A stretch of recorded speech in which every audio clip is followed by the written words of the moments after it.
Next, I hope you're on it. There you are, Lori. Hi, Lori. We have our Substance Use Prevention and Treatment Division Manager, Lori Miller. Lori, take it away. Good afternoon, everyone. I do have a couple of updates for you.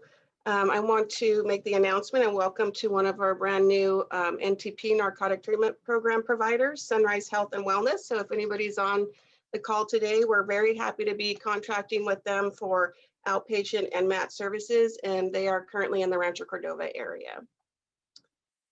Secondly, I wanted to make folks aware of a partnership, and I have been communicating this for quite some time, but Sac County Department of Health Services is currently in a partnership with the UC Davis Bridge Clinic. And so the UC Davis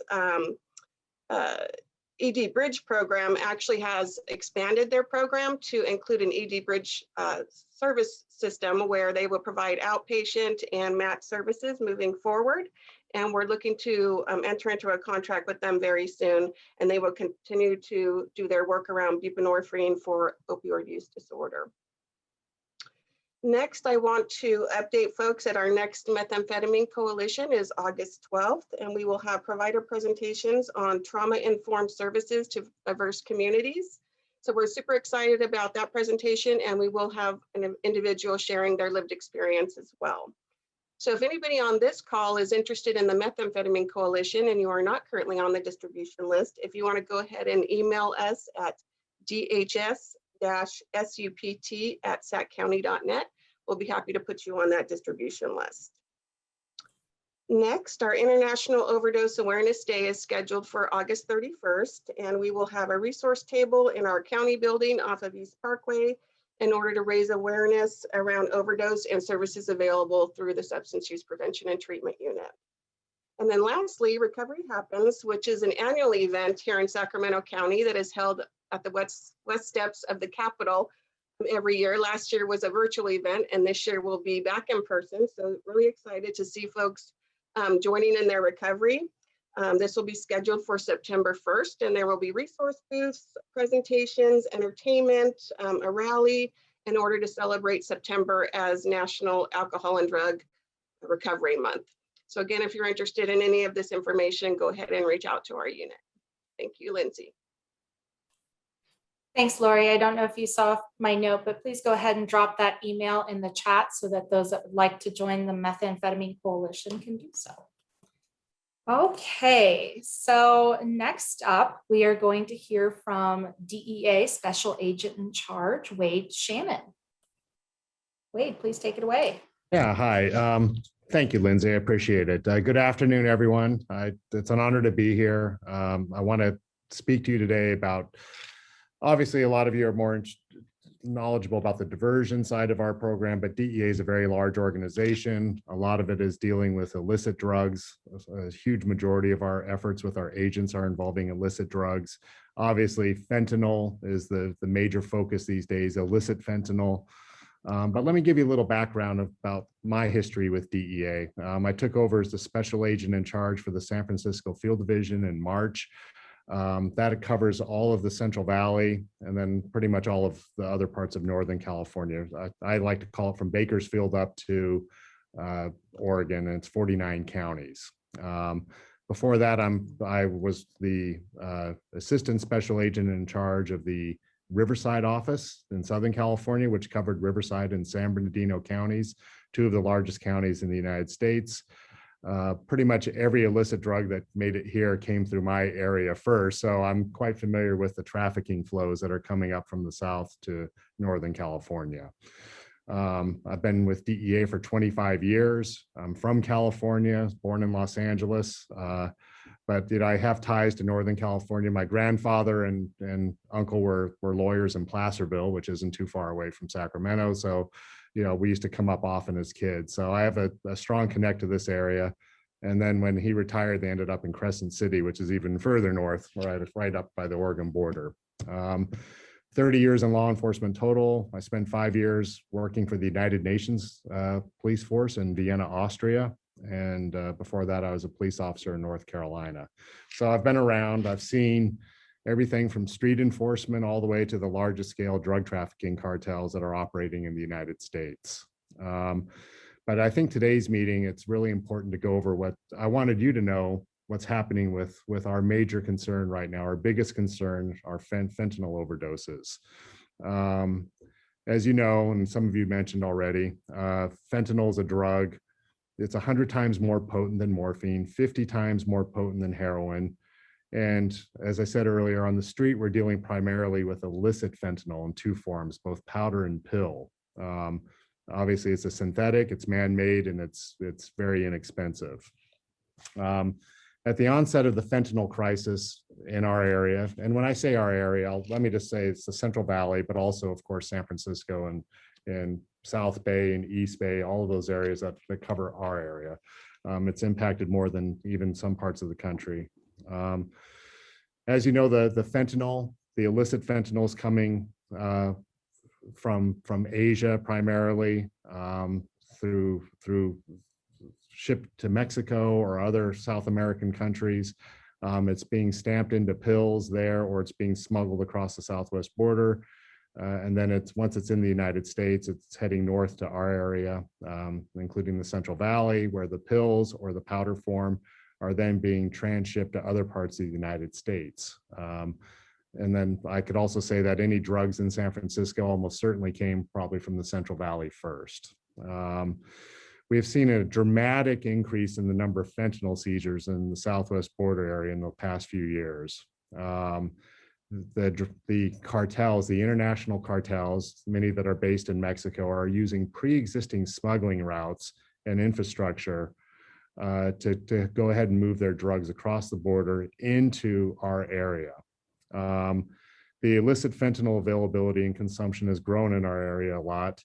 The increases have been primarily pills to start with, but just remember, these pills are not made in pharmaceutical labs. They're made in very poor labs, often in other countries. The quality control is very, very poor. They're poorly labeled. The dosages may be off. Anything more than 2 milligrams can be a lethal dose of fentanyl.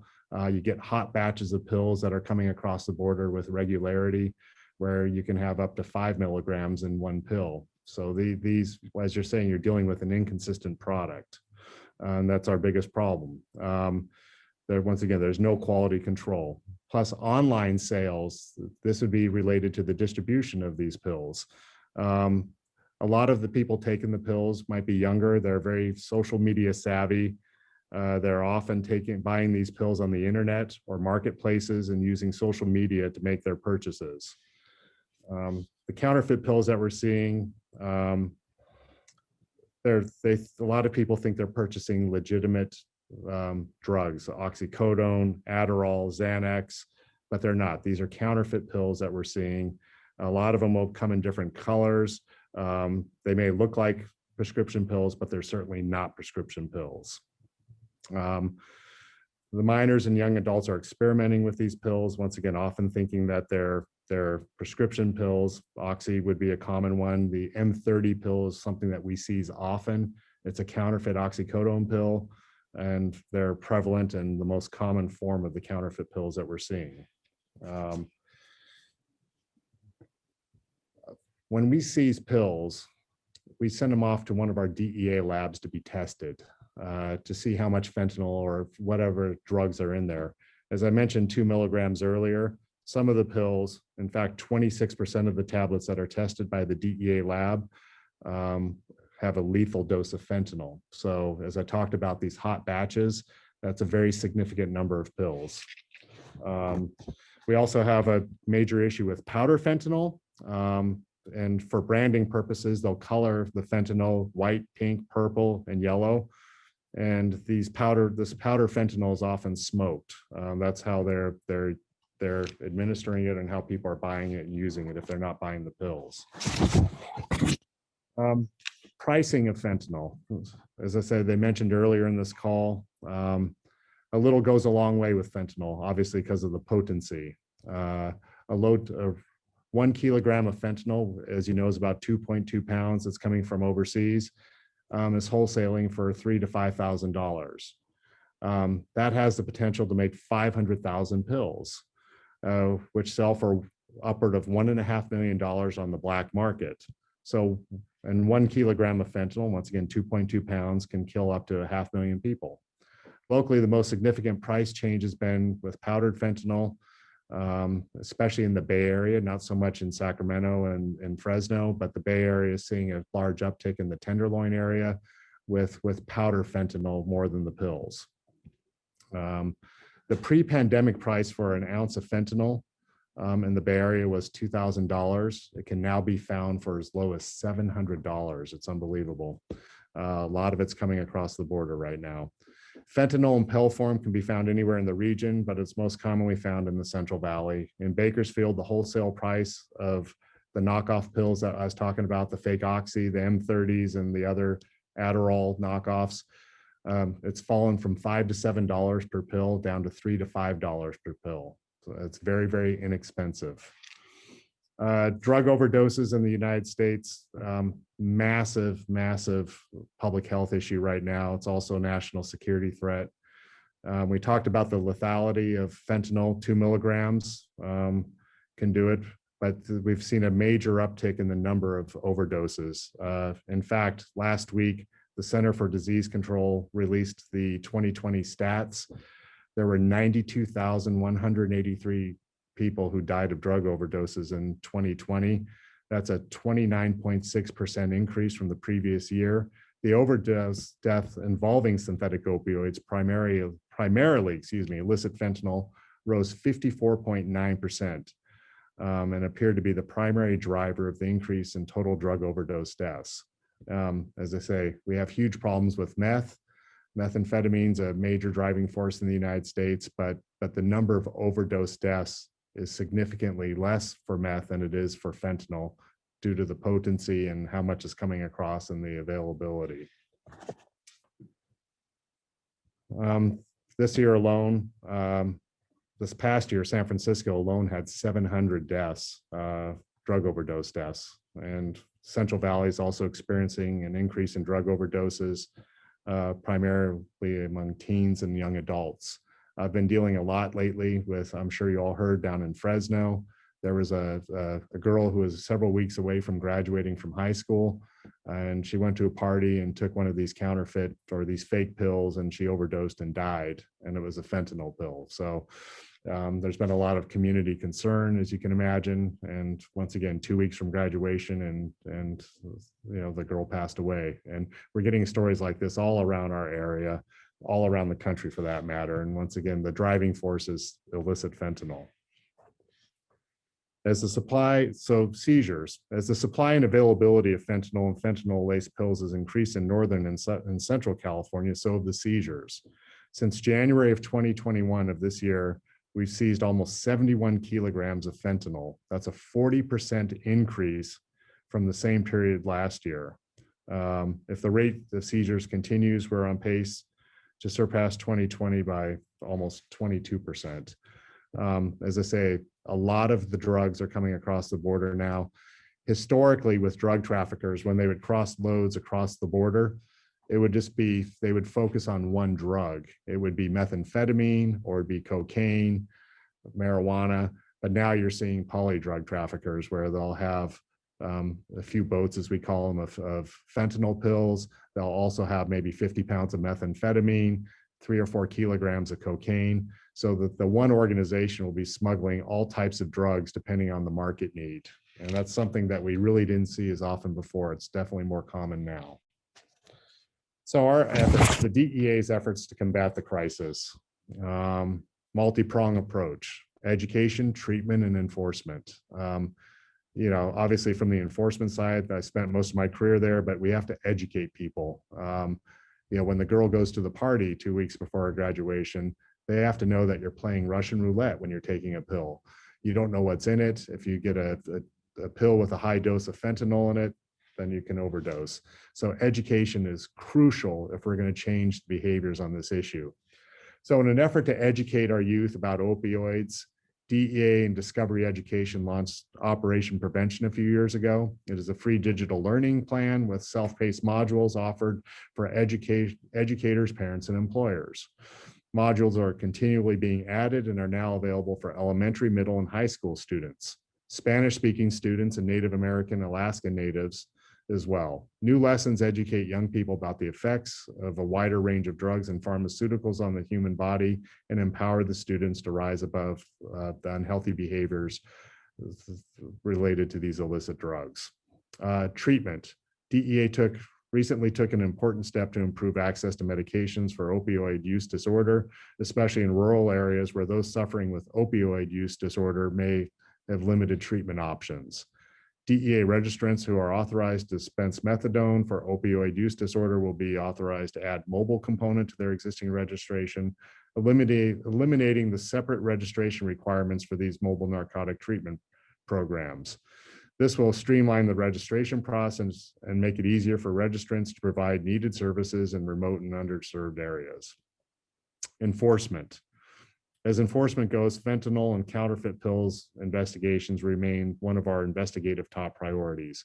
As I mentioned, meth is still king when it comes to pure quantity. Meth is flooding across the border, along with fentanyl.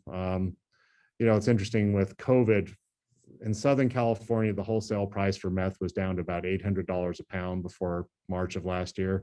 It shot up to over $4,000 a pound when the border shut down at the beginning of the COVID crisis. The prices have now come down again. They're not quite at $800, but meth is still very inexpensive. A lot of the precursor chemicals are coming from Asia. They're going to the international cartels, some based in Mexico, where they're making meth in large quantities. Now, these same labs that could be producing meth are also stamping out pills and processing fentanyl. So recently, the San Francisco Field Division, mind you, which includes, of course, Sacramento and the Central Valley, was selected by DEA to participate in something called Project Wavebreaker. Wavebreaker is designed to bring resources to the region to focus on transnational criminal organizations involved in the distribution of fentanyl and synthetic opioids in the United States. Because of the large problem in Central Valley and the Bay Area, we were one of the 11 divisions selected. There are many more divisions, but because of the problem and the number of seizures in this area, they felt that we should be a Wavebreaker member. DEA will continue to target the most egregious street-level networks responsible for distributing synthetic opioids in the community and the violence associated with it. Attorney General Garland, one of the main focuses coming out of DOJ right now is street crime, gangs, violent crime initiatives. All throughout the violent crime statistics going up in cities, there's a drug element, illicit drug element, and distribution element. It's a major source of revenue for street gangs, and Wavebreaker will help us to target the opioids that these gangs are selling. We're also continuing to participate in many task force. I see some of the members of the task force out in the Sacramento area. We have the Central Valley HIDA. We have various initiatives out there. DEA is heavily involved with our offices. OCDF Strike Force. We have a brand new office in Sacramento as well. These are very, very key elements to work with our state and local partners to target opiates and illicit drug trafficking. In San Francisco, there's a Tenderloin initiative. The Tenderloin, I used to come up here as a kid. The Tenderloin was a small area. Now the Tenderloin's a very large area. It's grown in San Francisco. Union Square used to be a top address in San Francisco, and now it can be very dangerous at night. I was over there just a few weeks ago, and it's very strange. So all of our efforts right now, we're working with San Francisco PD as well to target opioid distribution, and the expanded Tenderloin is what I would call it these days. And I mentioned the OCDF Strike Force, which was formed in Sacramento.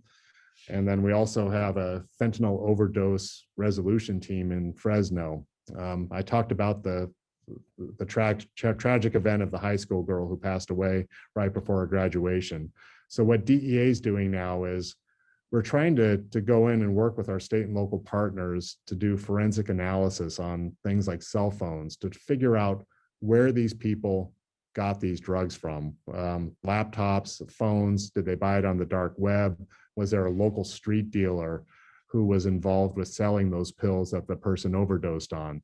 So we're backtracking. Once the coroners determined that it was a fentanyl death or overdose death, we're then trying to go after the person who sold the pills. And we've had some success in various offices down in Los Angeles. And as I say, Fresno has this new overdose response team is what we're calling it, where we're working to try to go after the dealer to hold them accountable for distributing these counterfeit pills.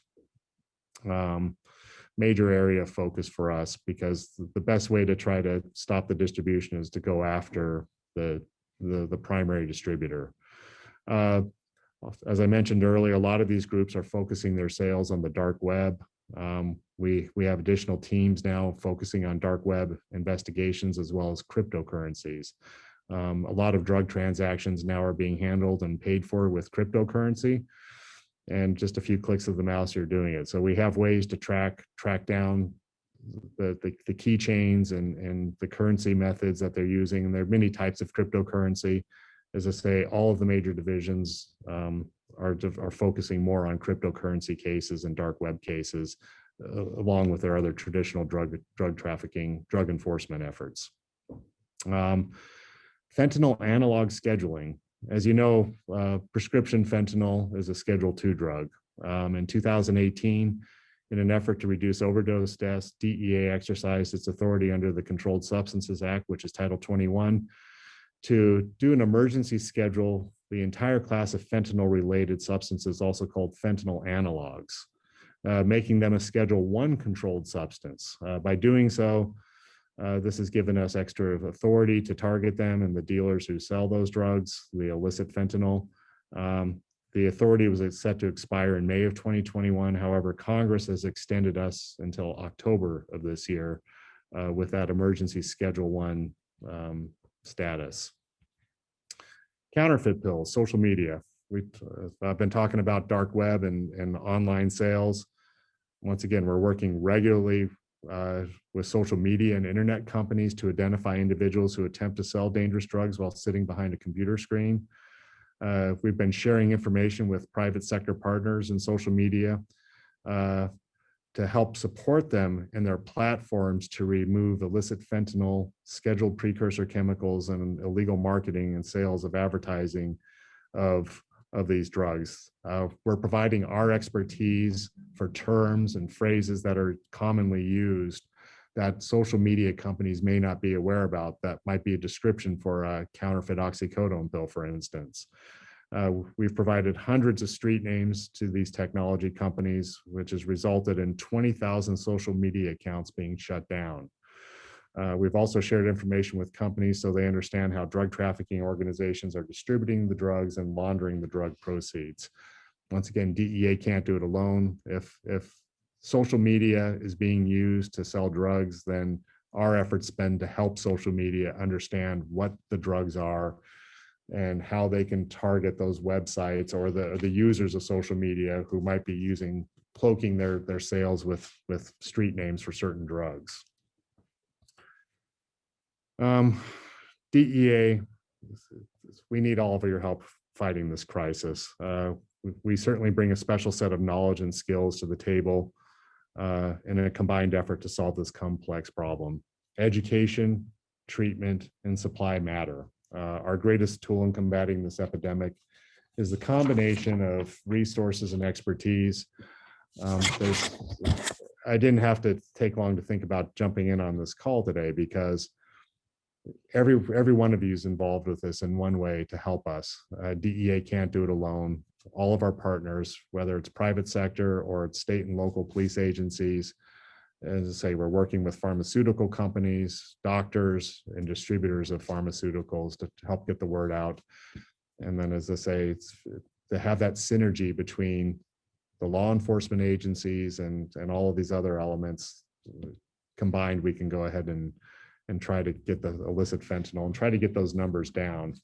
It's a daunting problem. The numbers, 92,000 Americans died last year, and the vast majority of them were illicit fentanyl. It's at a crisis stage now. Maine Justice sees that, the administration in Washington sees it. So violent crime and, as I say, fentanyl overdoses, illicit drug overdoses are a major, the top focus for us right now. that's what I have. Lindsay, thank you.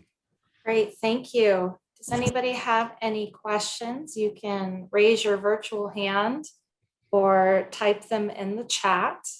While that's happening, I actually have a quick question. So as you were speaking, I was multitasking and looking up numbers for California through the California Opioid Dash. But the latest numbers are from 2019. And you referenced how the numbers have been going up for fentanyl overdoses since the pandemic. Where can we get that information from? CDC is the one who just released all of the updated information. The numbers just came out, I believe, I think it was a week ago. Yeah. And they were doing it where it was segmented. It wasn't a calendar year before, but now it's much easier to see. It's January through December. And Center for Disease Control has all the current data on fentanyl overdoses. It's mind-boggling when you look at the numbers. There was a lull some years back, but clearly opiates, you know, obviously from a medical standpoint, they're very effective, but they can be addictive. And as I mentioned earlier, the biggest problem, without a doubt, is you're not dealing with quality pills that are being made here. You know, someone adds an extra teaspoon of fentanyl to a pill batch before it goes into the press, and all of a sudden you have a hot batch. And you can have, a few years ago, I think in Cincinnati, I think 88 people overdosed and died in one weekend because there was a batch of pills that came there that, once again, it was way above what would be considered a lethal dose of fentanyl. And I also mentioned we have drug labs in various parts of the United States, and 26% of the pills we're testing have over 2 milligrams, which would be considered a lethal dose. It's daunting. And at $3 to $5 a pill, I mean, it's cheap. Okay, and thank you. Another question from Tina. Do you have any marketing awareness campaigns that the DEA is currently running? Social media. DEA does have, all of our field divisions have an active social media presence, plus of course DEA.gov. We have websites that also provide resources and demand reduction. You know, and it's not just related to specific focus on fentanyl. We do a lot for education. Obviously during the pandemic, we had to shut down some of our traditional efforts. Red Ribbon Week, you know, in October, it's the last 2 weeks of October. We try to go to schools to speak to the kids, to tell them to make good choices, to encourage them. And we'll often bring a group of agents out there so they can see how cool it is to be in law enforcement. And you know, to get that type of career, then you would have to make good choices. You know, I've been involved with law enforcement for 30 years, DEA for 25. I've spoken to thousands and thousands of kids and many school administrators. They've all told me sixth grade is sort of that fork in the road. When I was a kid, I'm dating myself here, they used to call it junior high school, which was 7th and 8th grade. Now you have middle school, and many middle schools are 6th, 7th, and 8th grade. There's a huge difference between a 6th grader and an 8th grader. So you send a 6th grader into a school with 8th graders, all of a sudden they have to grow up a lot faster, and you have 8th graders pushing stuff down to the 6th graders. So the school administrators I've spoken to are very, very concerned at that fork, the 6th grade fork. And that's where we're trying to focus also with a lot of our demand reduction efforts. And then you also know twice a year we have Take Back. Take Back's a very popular program with the public, usually in April and October. We set up collection sites at many police stations and city halls around the United States where people can just turn in all of their old prescription drugs, not necessarily opiates, but it could be opiates, but it could be anything. And then we'll have them incinerated to dispose of them properly, also to prevent, you know, people from flushing them in the toilet, because the other people I speak to would be the ones who work for cities who are very concerned about water quality when people are flushing drugs that dissolve. That Take Back Days in October, right? April and October? April, yes, twice a year. Yes, okay. Couple more questions. Linnell is asking, is there going to be a bigger effort to make affordable treatment and less incarceration for users? well, that's a very complex. Affordable treatment's not really the DEA thing. What we try to do is we focus obviously on trying to keep our goal. Well, I'll tell you, okay, if you want to know, I've never arrested in my 30-year career a drug user. There you go. I go after the drug dealers. So the people who are importing all the drugs, the ones who are polluting the streets with drugs. My goal is to give time for treatment and education to work. So if I can be the barrier and the buffer to all of you folks who are working on treatment and education, then I can help you. I can save lives by trying to get the person who's got 10,000 fentanyl pills coming up the I-5 corridor or up the 99. That's not okay. And if that person's smuggling those, then I need him off the street also. And in a normal dope cases, it's not about the courier. It never has been about the courier. Every single case DEA does, we try to move up in the organization. So where did that person get those 10,000 pills? I guarantee you it's from a larger distributor. So our goal is to always move up in an organization. Obviously, other law enforcement elements, our state and local partners will be focused more on street crimes and street distribution, but DEA goes after the big fish, and that's our job. We have time for one more question. What is available to users to test the pills to see if it is a hot batch, if you will, of fentanyl? We don't have the DEA doesn't provide those resources. Various cities might, but it's nothing we do. If a hot batch or a cold batch or a batch with less than 2 milligrams is still an illegal batch that's potentially addictive and certainly potentially lethal. So it can have 0.002 milligrams in it. I'm still going to try to get it off the street because the people taking those illicit counterfeit pills, they're risking addiction and potential death. Great. Well, thank you again, Wade, for coming on and speaking with our coalition. We really appreciate it. Thank you. If anybody has any follow-up questions, we'll have Marley, our VISTA coordinator, send you any follow-up questions that they may have. Outstanding. Well, I'd be happy to help with that. Wonderful. Thanks so much. Thank you. All right. So next up, let me get my agenda here. We have Michelle Vellepine, the Chief Deputy for the Sacramento Probation Department.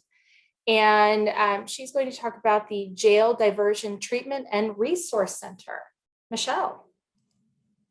Actually, hi, everybody. I'm going to actually kick it over to my team. I've got Leanne McCluskey, Assistant Chief Deputy. I've got and a couple of other people that will be presenting, Kim Grimes and maybe Selena this time around. So I'm going to pass it off to them. Hi, everyone. I'm Leanne McCluskey, Assistant Chief Deputy with the Probation Department. And like Michelle said, this presentation is going to be broken up into a couple of pieces and sort of aligning with the center. This is going to be a partnership presentation. So I'll kick it off and I'll sort of get into the who, what, when's, why of what the service, of what the center is and what we will be providing. And then following me will be Tiffany Sennett from the Public Defender's Office. She's going to get into what diversion is and the public defender's role. And then in conclusion will be Selena Paredes and possibly Kim Grimes from Behavioral Health. And they will discuss what classes, assessments, behavioral health will provide at the center. And so let's start and let's get into the how did we get here? So I think it's important to understand how did we get here? Like, where is this money coming from and how should we be spending it? I think that's the common question when you build anything, especially at the county level, is where's this money, who's paying for it, and what are you going to do with it? And so I'm going to start off with just discussing a little bit of a background. And so Senate Bill 843, it's a law. And what this bill did was establish competitive grant programs designed to promote diversion programs and services by increasing and expanding mental health treatment facilities, substance use disorder treatment facilities, and trauma-centered service facilities in local communities. So CHAFA, which is the California Health Facilities Financing Authority, awarded Sacramento County via the Community Service Infrastructure Grant monies. And so the monies that Sacramento County was awarded is what we are using to finance the acquisition, the construction, and remodeling of the Jail Diversion Treatment Resource Center, the JDTRC. Is it up? Not yet. Okay. And so I just want to add that getting a grant is pretty competitive. There's a lot of people applying for it. There's a lot of hard work that goes into it. And Sacramento County was 1 out of 10 counties who applied and received monies from this grant. Sacramento County was approved, and again, was awarded approximately $1,690,000. So this money has been divvied up accordingly. So renovation costs are about 1.45, and the furnishing and security costs are looking at $240,000. And so we have to be mindful that with these monies, we have to ensure that we're meeting the needs of this grant, and these monies are being spent accordingly. And because it's an infrastructure grant, we can only spend it on the following. So the property acquisition, renovation, furniture and equipment, and startup costs. All other fees accrued or have been agreed upon to be split between probation and behavioral health. And again, because we are working under the requirements of a grant, we have a specific target population, which is the misdemeanor mental health diversion client. And so just a quick background, Sacramento County Probation applied for this grant back in December. Again, through a lot of hard work, we awarded the grant in March. And then the operational date, which we have no problem meeting, that's just the date that reflects, hey, you got to get everything up and built and moving forward by January 31st, 22, which we're way ahead of. Can we have next slide, please, Kim?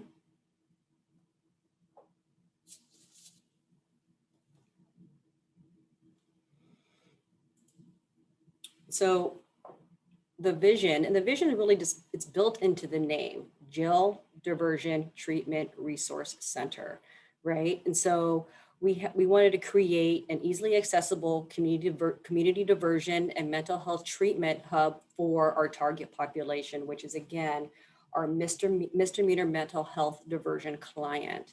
So this will be a center and a co-location with our partnering agencies who will be physically located at the center.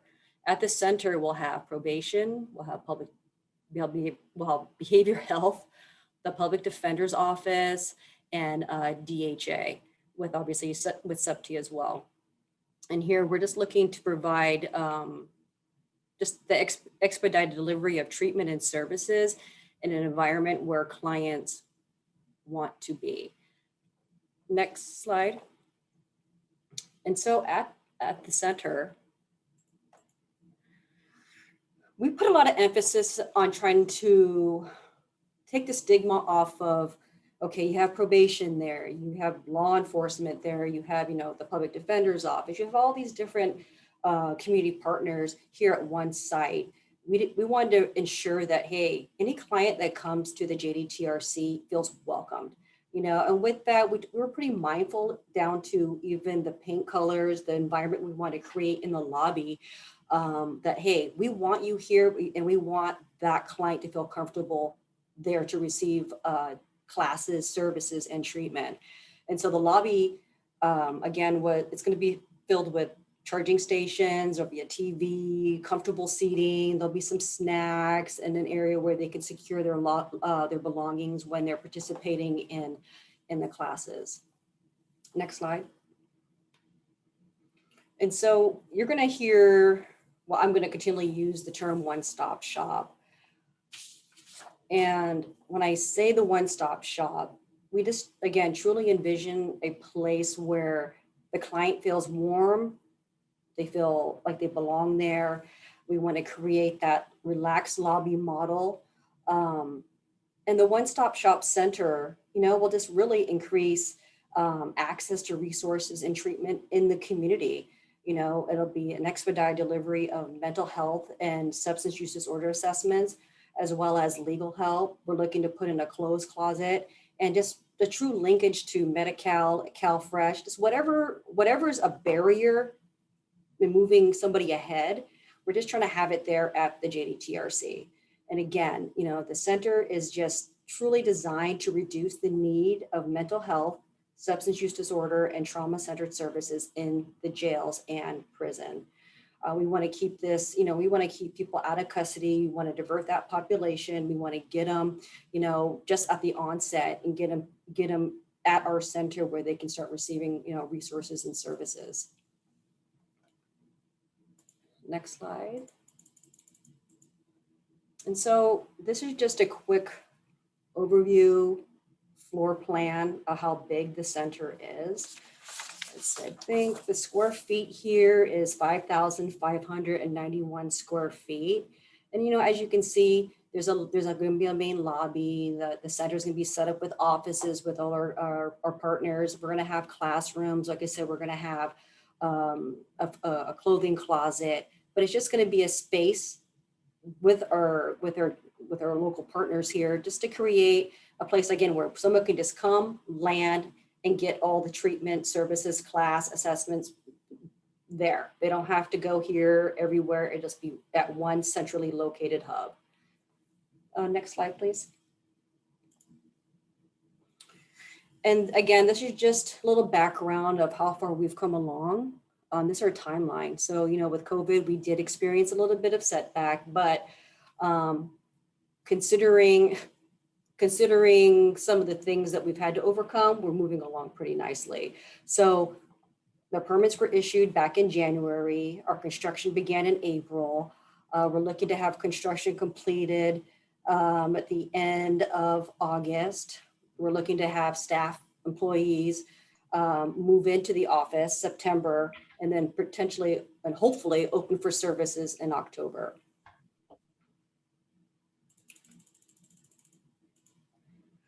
And so that pretty much concludes the opening of what the JDTRC, and also I forgot to add, it's going to be located at 711 G Street. So it's in a pretty good location where it's going to be by the courthouse. It's just going to be downtown by the light rail. And so I'll now kick this over to Tiffany Sennett at the Public Defender's Office, who will then discuss what is mental health diversion. Thank you. Thanks, Leanne. So we're talking a lot about mental health diversion, and I just thought I would give you guys a quick background of what mental health diversion is. It's a law that was signed into effect by Governor Brown in 2018. And what this law says is that if somebody has mental health issues and is faced with a criminal charge, instead of going down the traditional road of facing jail time and getting prosecuted, the court has the power to divert somebody from the criminal justice system and allow them to get mental health treatment instead. So that's the law that was passed in 2018. And when we talk about mental health diversion, that's what we're talking about. We're talking about individuals that have been charged with a crime, that are mentally ill, and instead of them going through the traditional criminal justice system, their charges get diverted so that they can get treatment and help. So this center is focused around misdemeanor individuals. So we're not dealing with the felony cases. We're dealing with people charged with misdemeanors that are trying to get mental health diversion. And in order for that to happen, they have to meet the requirements of Penal Code Section 1001.36. And the court has to grant the mental health diversion. So what are the requirements of 1001.36? Well, the big requirements are this. They have to show they are mentally ill. They have to show that their mental health has something to do with their charged crime. And they have to show that they have a treatment plan. Next slide. Good answer. So this center is a perfect opportunity for us to help people get that mental health diversion. We're going to use this center to help assess people, to help link them to services, and help develop a plan that they can go to the court and say, look, I do have mental health issues. I do have supported services, and I do have a plan for treatment. And so while people are going through this process of this pre-granting of mental health diversion, they are going to be walked over from the main courthouse to the center by public defender staff. The client is going to meet with the public defender pretrial support project. That job of that pretrial support project is to do evidence-based assessments to really figure out what are the support and services this client needs. Do they need mental health? Do they need substance use? Do they need housing? Do they need Medicare?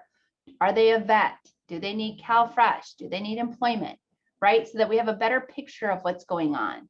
Once we meet with the individual, we then are able to use the resources right there at the center. We can walk the individual over to Department of Behavioral Health and say, hey, can you do a mental health assessment? Or we can say to our substance use assessments, hey, can you support them? Can you assess them right now? Can you meet with them? We can then link them to county services, and we can help develop a plan so that we have a treatment plan for the court. Next slide. Really, the big key is right when they come over to the center. It's that pre-diversion, pretrial support project that we'll be working with the client to really identify the needs. And once those needs are identified, then we can link them to the services that are right there in the center. Next slide. Now, once the plan is developed and the client goes back to court with the attorney and the judge grants mental health diversion, the center doesn't go away, and that supportive services are still in place for the client. The client still will be able to meet with mental health clinicians at the center or the SUP clinicians. They will be able to continue having the resources of the Social Security linkage or Department of Human Assistance support. There will be behavioral health classes at the center to support them with their treatment and their progress. The probation department will be there so they can meet with the probation officer.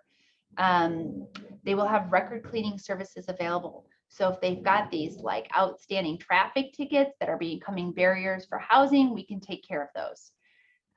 They will also have access to Zoom and charging stations, which is so important for court.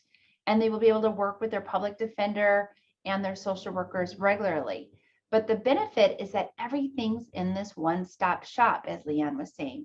We're not going to expect clients to go to 20 different locations to get support and services. They go to one place where all their services and support can be met. Next slide. So really it comes to these three main goals with this center. Let's remove the barriers of going to multiple locations. Let's create a space where community and criminal justice partners and court can all coordinate. So we're all going after the same plan. And three, let's combine integrated care with the multidisciplinary approach. The benefit of having all of these individuals and partners in one-stop shop is that we can do that multidisciplinary approach, and we can do it with the vision of integrated care. Next slide. Now I'm going to turn it over to Kimberly Grimes, and she's going to talk to us about the mental health assessments. Before you do Hi. that, I'm sorry, before you do that, Jeff has a question, I think specifically for you. What criteria are you using to determine effectiveness of, I'm guessing, of the diversion plan here? And at what intervals will you be doing evaluations? That's a really good question. So we currently have mental health diversion in our county right now, and most of the misdemeanor mental health diversion clients start off going to court at least once a month. Sometimes if someone's having a really difficult time, the judge might ask to see them once a week, but usually it's once a month to check in on them. How are they doing? At that check-in, we get progress reports from their provider. So the idea is that once we interview an individual, once we help link them to Department of Behavioral Health, and Department of Behavioral Health is able to connect them to that provider does regular reports to the court so that we have a pulse on what's going on with the client, whether or not they're succeeding, whether they need further support. Sometimes the providers come to court and share that with the judge. Other times they fill out the progress report note and they work with the team of social workers in our office to make sure that there is that integrated care. Thank you. All right, my name is Selena Paredes. I will actually be presenting today on behalf of behavioral health. I'm a program coordinator with the county. So I'll go over the brief overview of what it looks like when an individual's walked over and a mental health assessment is going to be completed. So we're going to have 3 behavioral health senior mental health counselors who are cited at the JDTRC. So once that individual's walked over to them, they're going to complete a mental health assessment. That assessment is going to determine service level need and if they meet eligibility for a mental health plan. Once that assessment is all complete, our clinician, our senior mental health counselor, wraps it all up nicely and sends all that information over to the public defender's office. They review that. Communication takes place between our behavioral health and the public defender's office. Behavioral health then submits a service request through the Sac County Access Team and links that individual to a new mental health provider.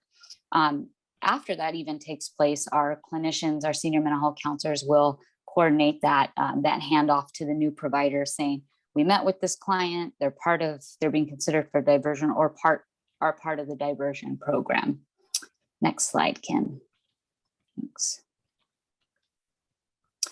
So aside from those 3 senior mental health counselors, we're also going to have 1 substance use and prevention treatment senior mental health counselor cited at the JDTRC, and they are going to complete the substance use disorder assessments. Their substance use disorder assessments are going to determine their level of treatment for substance use. You see the 4 categories there: residential treatment, intensive outpatient treatment, medically assisted treatment. So once the sub-T senior mental health counselor compiles that, sends it all to all involved parties, the outcome of that assessment, then if the client is in agreement, a service request is then submitted to the appropriate substance use provider. Next slide.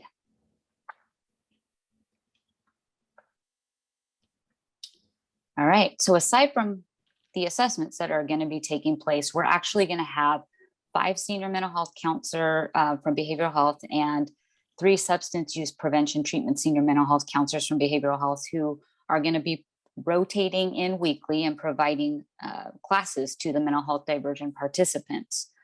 Those weekly groups will support participants in improving coping skills such as interpersonal effectiveness, emotion regulation, relapse prevention, substance use education, and mindfulness. The overall goal with this is to improve their quality of life, improve relationships, and decrease incarceration. I think it's also important to mention they will be linked to a mental health provider. So this is an additional supplemental support for individuals. And here's a list of the sample classes that will be provided at JDTRC. We have grief and loss, managing anxiety, social support groups, relapse prevention, enhancing motivation for change, seeking safety, thinking for change, trauma and memory course, anger management for substance use disorder, my ongoing recovery experience, and cognitive behavioral intervention for substance use. I think that wraps it up to any questions. Okay, just looking through the chat here. It looks like Linnell's question was answered. Marianne, would you like to unmute and ask your question? Okay, so would this assessment replace the assessment that they have to go do at AOD? Yes, they won't have to go to system of care. The assessment is the exact same assessment. This is just to, knock out that barrier of having to make it down to system of care or make an appointment on the telephone. They'll just have it right there in person. Okay, and one more question. Is this program related to the SURE program from WellSpace? The rest of it? No, it's not. Okay. Okay, thank you. You're welcome. But certainly, I'll just add, though, it's certainly if somebody were to come intoxicated and needing those SURE Center services, then we would be sure to provide that transportation and warm handoff over to them. Right, Lindsay, I think that goes along with the other question that was asked in the chat, right? So if somebody we're not sure if they're mental health issues or substance use issues and they present to the center, we're not going to abandon a client, right? We're still going to assess them. We're going to do whatever we need to link them to services and provide them that support at that time so that people aren't abandoned in a time of need. Looks like there's one last question from Kiki. She's asking, will social workers be providing ongoing case management, and is there aftercare services as well? Yeah, so the Public Defender's Pretrial Support Program does provide case management to individuals as pending their outcome with court. So we do follow cases and we do provide that case management. Okay. And finally, will a client be directed to your services based on a court order during the preliminary hearing? So we are dealing with only misdemeanors. So felonies is when you have a preliminary hearing. So we're not going to have individuals pending a preliminary hearing or the outcome of preliminary hearing because our population is limited to misdemeanors. Okay, last call for questions. Okay, thank you so much. This is a wonderful new addition for Sacramento County, and we look forward to hearing updates for how well this is going after the center has been open. So thank you very much. Okay, so up next, we have Miss Tina Reynolds, and she is the chief of Uptown Studios, and her team have been very hard at work for the Sacramento County Opioid Coalition, producing brand new PSA videos. So I will let Tina take it away and share all the wonderful things we've been doing. Hi, everyone. It's so nice to be here and to have a little bit of a platform to show off some of the great work that we've done on the messaging for the Opioid Coalition. I'm going to get right into it and start with the videos because it's a few minutes. I need to share my screen and then I will be clicking through them and hopefully they'll play without too many interruptions. You know how sometimes it can stagger. There we Are go. you addicted to opioids? Do you feel restless, depressed, or anxious without them? With acceptance and strong support systems, recovery is achievable. To learn more, get help, and find treatment, visit sacopioidcoalition.org. There's one. And then we have a long version and a short version. Let's see. Let's play this one. I am a neighbor, a teacher, a father, a sister. I have opioid use disorder. I have students using. I have withdrawal symptoms. I've lost my son. Opioid use disorder Can happen to anyone. It affects everyone. To learn more, get help, and find treatment, visit sacopioidcoalition.org. So are you all seeing this okay? It's playing okay. Okay, good. Let's see. Let's go to this one. 4 out of 5 people with opioid use disorder do not seek treatment because of fear of judgment. It's time to end the stigma. Opioid use disorder is a disease, not a choice. It can affect anyone, your neighbor, your coworker, your friends, or family members. When someone is sick with opioid use disorder, we must offer them support and treatment. To learn more, get help, and find treatment, visit sacopioidcoalition.org. Okay, here's another one.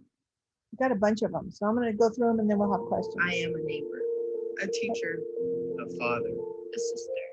I have opioid use disorder. I have students using. I have withdrawal symptoms. I've lost my son. Opioid use disorder Can happen to anyone. It affects everyone. To learn more, get help, and find treatment, visit sacopioidcoalition.org. We've got like 3 I more. am a neighbor. A teacher, Let's a see. father. I Yeah, we saw have this one. opioid use disorder. I have students using. I've lost my son. Opioid use disorder Can happen to anyone. To learn more, visit sacopioidcoalition.org. So on each of these, we have a 15-second and a 30-second. Opioid use disorder is a complex chronic disease. It is not a moral failure or lack of willpower. Exposure to opioids can disrupt brain functioning and can create dependency. 8 to 12% of patients prescribed opioids will develop opioid use disorder. With the proper support and medical treatment, recovery is achievable. To learn more, get help, and find treatment, visit sacopioidcoalition.org. Okay, and here's the last one. Not a moral failure or lack of willpower. Exposure to opioids can disrupt brain functioning and can create dependency. 8 to 12% of patients prescribed opioids will develop opioid use disorder. With the proper support and medical treatment, recovery is achievable. To learn more, get help, and find treatment, visit sacopioidcoalition.org. If you've used heroin or prescription pills purchased on the street, it's likely these illicit drugs contain lethal amounts of fentanyl. Fentanyl is a synthetic opioid up to 100 times stronger than morphine and is meant to be prescription only. Illicit fentanyl mixed in street drugs is responsible for the sharp increase in overdose deaths. If you or someone you love is abusing illicit opioids, get help at sacopioidcoalition.org. So the whole idea behind all of these and easy sharing on the YouTube channel is for you to share these, especially the 15-second ones on social media, and then share the longer versions in an e-blast or on your website. If everybody shares and gets it out to their own groups, pretty soon the reach just magnifies. So anything that you can do to share these videos is going to help ultimately reduce opioid use and fentanyl use. We went back and forth. We worked really closely with Lindsay and her team, and I think that these are really effective. They're non-judgmental. They're not blaming. They're just having information about the facts and driving people to the website. So whatever you can do to share these, this is going to help our social media and our reach. Lindsay, do you have anything to add? I do. We're really trying to push people to our website and to all the wonderful resources that we have listed. If your organization is a resource and we don't have you on the coalition website, that is definitely an oversight that needs to be corrected. So please, let us know what services you have to offer so that we can, get as many resources out there as possible. And I really think the stigma video and the fentanyl video in particular, I think are just so very important for what is currently going on. And, what we can do is really educate people. And I think that that's what these videos achieve. So thank you, Tina. I think Uptown did just a fabulous job putting these together. And does anybody have any questions for Tina or myself? And this is a part of a marketing strategy that we work with lots and lots of nonprofits that have very small budgets. And how do we get the word out? How do we reach the target audience? If anybody is on social media, hopefully they're going to see this video. Their families will see the video, and perhaps they'll reach out and jump to the website. All of this helps in a mark. This is like one of the biggest awareness campaigns that Sacramento County has ever done, and we really need you to share. So that because putting it on TV or on the radio is very expensive, and nonprofits have a hard time affording it. So sharing is caring. We want you to care. We know you do.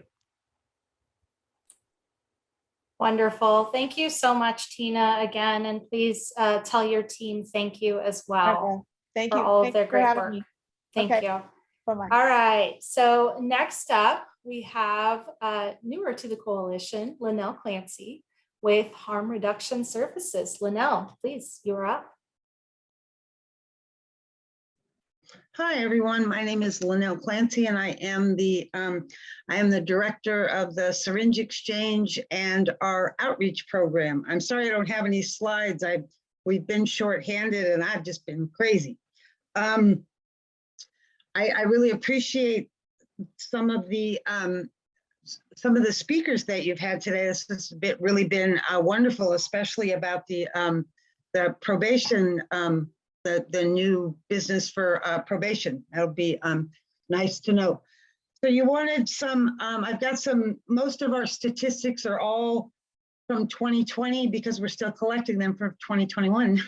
But we, since we seem to be talking a lot about overdose, we are just along track with most of the other organizations that are Overdose is up about 30% this year in 2021. We think a lot of it has to do with the isolation of people being, locked in their homes. We have had we've had the same budget, so we've been able to. Oh, I'm sorry, I didn't even introduce myself. I beg your pardon. We are one of 3 needle exchange programs in Sacramento. There's also, we've got one that does deliveries, and then we do syringe exchange in our office on Stockton Boulevard, and we have a mobile van, which it's actually an RV, and it goes out to about 18 different locations per week and does syringe exchange. And then there's the Gender Health Center that does syringe exchange there in Midtown. And I'm not quite sure what their hours are anymore, but we are one of 3 syringe exchanges in Sacramento. We have been in existence since 1993. We started out as a street-based organization that did outreach for prevention of HIV, and our target population was injection drug users. And I think it was 2008, syringe exchange became legal, and we then began to do syringe exchange. So that's kind of our history. We also have a case management department. It's called the Ryan White Case Management. Ryan White, for those of you that don't know, was a young man that that became HIV positive through a blood transfusion. And when he was not able to go back to school, and when he passed away, his parents wanted to do something in his memory, and there's now a nationwide program called the Ryan White Care Act. And so we get part of that money to do case management for people who are HIV positive, and most of them are drug users or people with mental health conditions that have quite a bit of problems staying in medical care. We also have a MAP treatment. We have a young lady that through Dignity Health gets people connected with mostly the either it can be buprenorphine or it can be methadone programs in the Sacramento area. We have they can get about 60 days worth of free treatment from us, and then we help hook them in to their Medi-Cal or whatever kind of whatever their payer can be to continue their treatment. We've had about 45 people that we've been able to hook up into treatment in the last 12 months, and we're quite proud of how that's been working. So in 2020, we had recorded 781 overdose reversals, and we know that's a very, very small number of how many overdose reversals our agency was a part of helping happen. When we hand out our Narcan, we train people how to use it, and they a lot of times will pass it on to people that they know will need it. We've had a lot of people who use methamphetamine that get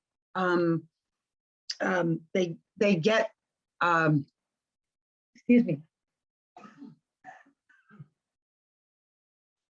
they'll get Narcan to give to their friends, or they will hold on to it so that if they have any of their people that they run with that use opiates, they can save their lives with it. 65% of our participants use opiates. Many of those use opiates and stimulants both, but their primary drug of choice is opiates. In 2020, we had 16,064 encounters, and 3,782 of them were individuals. We have trouble count. We count our individuals, but they continue to come back over and over and over, which gives us an opportunity to do a lot of education around MAT treatment. If they're interested, we can hook them up with resources. We can do a lot of education around opiate overdose during those encounters. We did about 600 overdose trainings. As I said, everything that we do in our office, we do out in the field and outreach. We had about 1,100 unique encounters through our outreach vehicles last year. We had 3,299 of them were outreach encounters. 65% of our folks that come that HRS deals with, 65% come through the office, 25% come through outreach. And then we have another little program within our program, which are called our satellites. That's when people come in and they want to exchange syringes for their community. Sometimes it's people that just live in their household. Sometimes it's people that live in their neighborhood. Sometimes it's just people that they know that they use drugs with. It can be a whole lot of different scenarios of the folks that come in our satellites and exchange for other people. And 10% of the people that we see are satellites.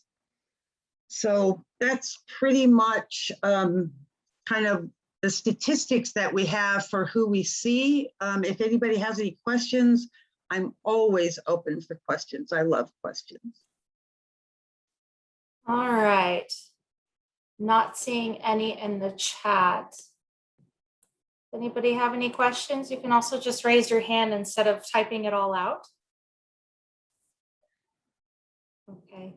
I'm so glad you were able to make it today, Linnell. We've been looking forward to hearing from Harm Reduction Services, and I know that you guys have been incredibly busy during the pandemic, and please let us know what we can do to support the work that you're doing. I think as it stands right now, we have a lot of Narcan. We're able to pass it out to agencies, to individuals. We have the Sacramento street team comes in and gets Narcan from us. We just actually had 4 teenage boys walk in today and get some Narcan that they wanted to have on hand, just in case any of their friends did get a hold of any of those fentanyl pills. We could absolutely use the fentanyl test strips. We have none. They're very expensive. They would come out of our syringe budget. And as it stands right now, we have probably 1.5 to twice as many participants or people coming in wanting syringes with the same budget that we've had for the last 2 years. So if anything, we've had to cut down the amount of syringes that we've been able to give people or to send out. We still give individuals that come in the same amount, but we're having to cut down the amount of syringes that we can give to satellites, to people who come in to get syringes for people who aren't able to make it in, because we are only open from noon to 6. So people that work have a bit of a problem getting into us. And even if we extended until 7, we'd still miss a lot of the people that couldn't come in because they're at work.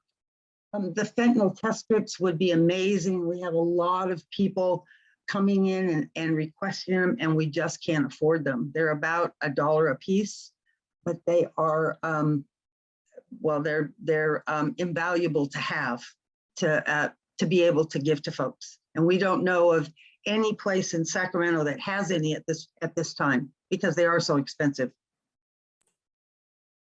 Okay, well, the plea is out there. And we'll also take that to our executive committee and see if we can help come up with some ways to help. Sure, if anybody has any money laying around, throw it our way. We'll buy some fentanyl test strips and we'll put your logo on them. We'll do whatever we need to do to get the message out about you and so people can thank you for being able to have them. Because the message that we pretty much are telling everybody now when they come in and ask for them, act as if you have fentanyl in everything, because it is in everything. We've had people come back and tell us it's in the cocaine, it's in the methamphetamine, it's in heroin, it's just in everything. All right, well, thank you again. We were going to break out into our subcommittees, but several of the leaders had to jump off, unfortunately. So that's something that we'll do for our next meeting. Please be prepared at the next meeting when we do break out into our subcommittee groups to talk about what your organization has been doing over the last year and a half in terms of projects for opioid use disorder. We'd love to hear from you. We'd love to know what you're doing, and we'd love to figure out how members of the coalition can assist you. So I think we're going to go ahead and say that is it for today.